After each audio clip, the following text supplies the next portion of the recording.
The last literary theory we will look at is literary feminism, or the feminist literary theory. So, something to think about historically is the idea that the feminist literary theory came about in the 1950s and 60s. And that was a time when people were thinking about gender identity, they still thought in terms of the binary.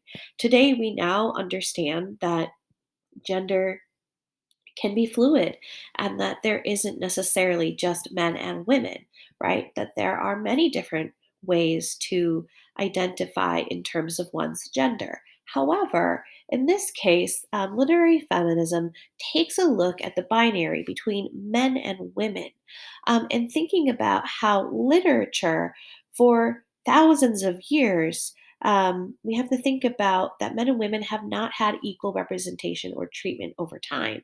And that we have to think about how femininity and masculinity are socially constructed concepts, that these are things that our culture tells us to do. And that we have to think about for history, for a long time, women have been oppressed by the patriarchy in intersecting ways, including economic oppression, political oppression, social oppression, and psychological oppression. We see a lot of this in the Scarlet Letter when it comes to Hester. First of all, she is unable to hold jobs because she is a woman, but yet she is not allowed to join the politics that control her because she is a woman. She does not have the same social power. So, for example, when they're going to try and take Pearl away, it is the men that have to save her. So, we think about how women are being oppressed by members or systems of the patriarchy, which means male power. So when we look at a piece of literature in terms of feminism, we think about how is the relationship between men and women being portrayed in this piece? What are the power relationships between men and women? So it's pretty similar to Marxism, where in that case we're looking at the power between the wealthy and the poor, or the working class and the upper class, and yet this is now men and women. We want to think about what is the book maybe telling us about masculinity or femininity. We have to think about who has the power and who doesn't have the power, and how does that impact our characters, or how does that reflect who our author is. We want to think about, is this text either undermining or reinforcing gender stereotypes? Are characters taking on the traits of opposite genders, and why? And what does this tell us? How are other people reacting? So we have a character who is a boy but is acting very feminine. How are the characters reacting to that? And therefore, why does that matter? Um, when we have to think about the patriarchy, is this revealing something about the systems that we live in?